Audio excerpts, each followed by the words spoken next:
I let a salesman into my house, and I don't think he ever left. I've always been too agreeable. Meek, people-pleasing, a suck-up. Take your pick. My parents were always telling me I needed to grow a spine. They said my refusal to set boundaries would get me into trouble someday, and they were right. More than once, a simple no could have saved me a lot of pain and heartache. But what I'm about to tell you isn't a harmless life lesson about confidence. What's happening to me is unnatural. I just never imagined trouble like this could find me. Hell, I don't think anyone would have imagined a situation like this. What kind of evil, you may ask? Let's just call it what it is, a sick, vile disease that infects every neighborhood like a plague.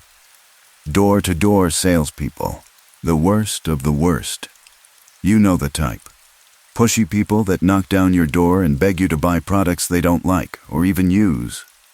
I just moved into a quiet suburb outside the city and have had my fair share of run-ins with these people.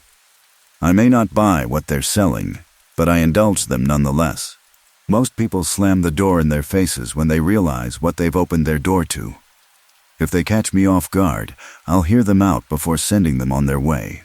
I call it considerate, but I know it's really just me having a hard time saying no. But this time, this was something else entirely. Someone was knocking at my door while I was busy attempting to repair my washing machine that clunked out earlier in the day. That cursed machine. I lugged the ancient thing from my last place in an attempt to save money. At this point, I'm probably losing money due to the damage it's doing to my clothes. The peephole revealed a tall, lanky man in a blue-collared t-shirt and beige slacks. A white cap with words I couldn't make out were embroidered in sleek black stitching. He held a clipboard in one hand and a smile on his face. The guy couldn't look any friendlier. I cracked open the door. He wasted no time putting on the charm. "Hi, ma'am. I'm just going around the neighborhood offering some services." He was very enthusiastic. I couldn't tell if he loved his work or was just an amazing actor.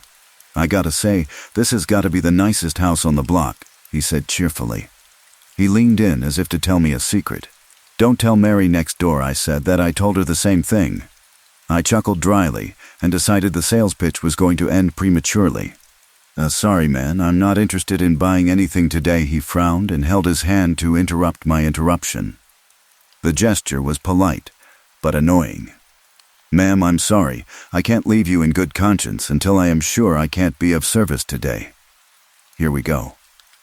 How about this 2 minutes? Sound good, ma'am? I give you 2 minutes of my time.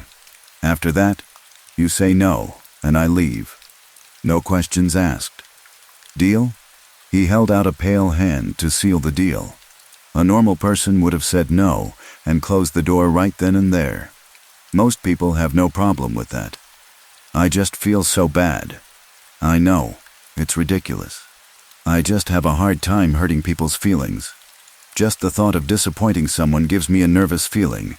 Even Timu Wolf of Wall Street over here. I shook his hand briefly and nodded. A toothy grin spread across his face. I swear his eyes twinkled like a child. "Excellent," he said in a sing-songy tone. "Well, the service we provide is simple. My company, Are you okay, ma'am?" His eyes narrowed in on my arm. Blood was oozing from a fresh cut just below the wrist. I must have nicked it trying to wrestle the screws off the washing machine. Of course, he knew none of that. "Oh shit, yeah, I am fine." My washing machine clunked out. Was in the middle of fixing it. He nodded, but I could tell he wasn't fully convinced. Before I could say more, his eyes lit up again. "Well, I am sorry to see you banged up, ma'am. But boy, do I have some good news for you. Let me guess, your company sells washing machines?" My company is an award-winning appliance company. Washing machines are our specialty. What a salesman. "Oh, that's awesome," I mumbled. He didn't let my lack of enthusiasm bring him down. Now we're getting somewhere. "Hey, I actually do some of the repairs on our old units. How about I take a look at your machine? If I manage to get you up and running, maybe you can consider us for your next upgrade. Interesting, traveling salesman and washing machine repairman?" Now I know what you're thinking. This is where I should have drawn the line. Unfortunately, I'm a gullible idiot, and the tall cartoonish salesman didn't raise any red flags. Sure, what the hell, but I don't want to hear another word about your appliance specials unless you fix it. Deal? He shook my good hand and nodded. I won't let you down, ma'am. I waved him in and started towards the laundry room. We were halfway to the mess when a chill ran up my spine. I can't explain really why I reacted at this moment. The feeling was visceral, primal, like a prey animal with its ears raised. Something set me off. I stopped abruptly and turned to address the salesman. He wasn't there. I hoped maybe he ducked out to grab some tools. Still, something wasn't right. I turned my attention to the stairs and shrieked. He was no longer the harmless salesman. He was something else. His limbs were twisted and spidery as he skittered away from me. It had only been a few moments, but the thing that was a man was halfway up the upstairs already. The old wood creaked as he galloped around the bend in the staircase and disappeared. He was gone, deep in the heart of my house. My home. I couldn't really process what I saw. My flight mode kicked in and I was already outside, dialing 911 with trembling hands. It was like the facade just imploded. The second he was invited into my home, he tore into it like a ravenous animal. I couldn't explain why. Not to myself. Not to you. Not to the police who showed up to my house moments later. They assured me whatever he was trying to do had come to an end. They found an open window upstairs and concluded he must have left shortly after I ran out of the house. Still, I made them check again. And again. Nothing living in this house at this moment except you. Me. And my fellow officers, the man assured. They gave a half-baked explanation that he was just a creep that got spooked, and that it isn't worth losing sleep over. Easy for them to say. They didn't see what I saw. I kept running that creepy moment over and over in my head. It sounds almost comical, saying it out loud, but the reality of someone hiding in your house on all fours is terrifying. I stayed with a friend for a while. It would have been longer, but I could tell I was beginning to overstay my welcome. I reluctantly returned to my place. I kept telling myself that my fear was silly. The cops checked the whole house. I was safe. Right? Unfortunately, I had every right to be scared. In fact, I should have been a lot more scared. I attributed what happened next to my crippling paranoia. I shouldn't have. I should have listened to my gut and taken it seriously. It was small things at first. Furniture out of place. Food missing from the pantry. Doors were found unlocked even though I checked them the night before. Then things escalated. I started to notice clothes missing from my dresser. A foul smell started emanating from the attic. One morning, I awoke to find what appeared to be saliva dripping from my exposed leg. I called the cops again. I knew I would sound crazy, so I made up a story this time. Told them I saw a man breaking into the downstairs window of my house when I was returning home from work. They arrived in minutes. Of course, they found nothing. But this time I noticed something. Something they missed. Yes, nothing was out of place or missing. Everything was accounted for in the attic and basement. However, everything was spotless. Too spotless. That was the problem. My attic was empty, sure, but it was much cleaner than how I left it. My basement, which I hadn't touched since I moved in, had a very sterile quality to it. Things remained in their right place, but something passed through. It was like someone tore the room apart and put it together exactly as they found it. Something was hiding its tracks. The next day, I decided it was time to leave. Whatever was hidden in my home, it ate at me. I barely slept, and when I did, I woke up in a panic. My sanity was slipping. I needed peace again. So I decided if this thing wasn't going to leave me, I would leave it.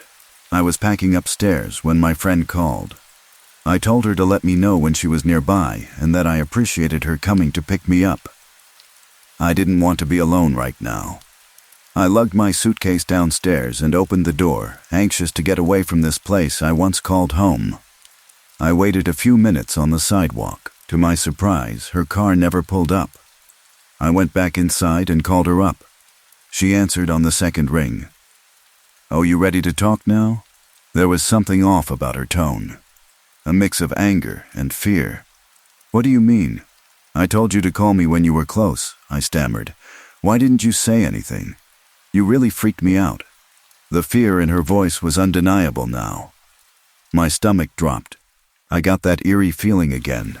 I was not alone in this house. "You came to the door?" I whispered. I could feel eyes on me. A faint creak at the top of the stairs. I didn't turn around. "Did I? Yes, I came to the door." "What the hell?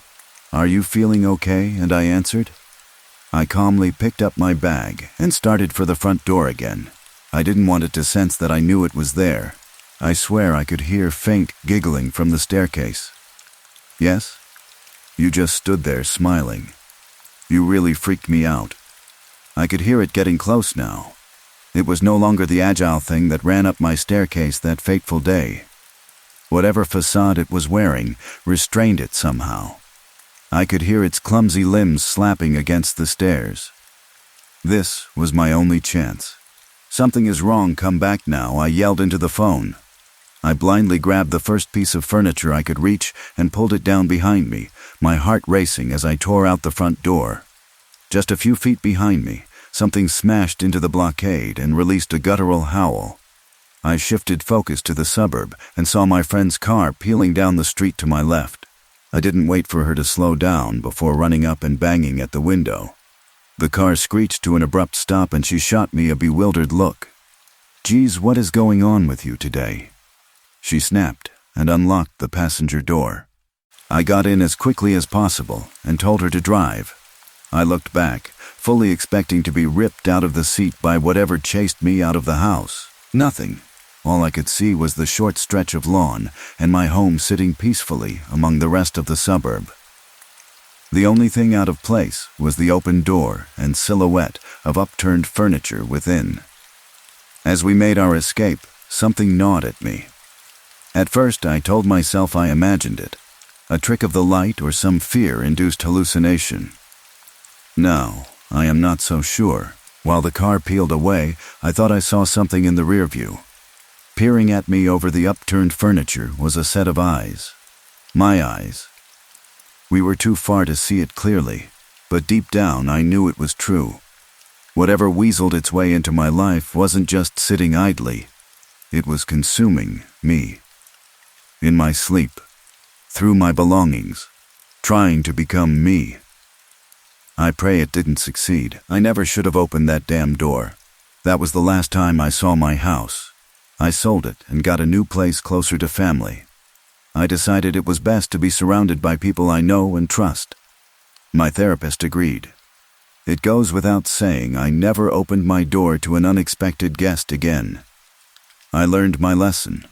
I started saying no more often. Boundaries aren't just a convenience for me anymore. They're a necessity. To anyone reading this, I hope you heed my warning. It's okay to be wary of strangers. It's okay to say no. Never drop your guard and say yes to someone, no matter how harmless they appear. You never know who they really are, what they really are. I'll leave you with that. Be careful, set boundaries, and stay safe.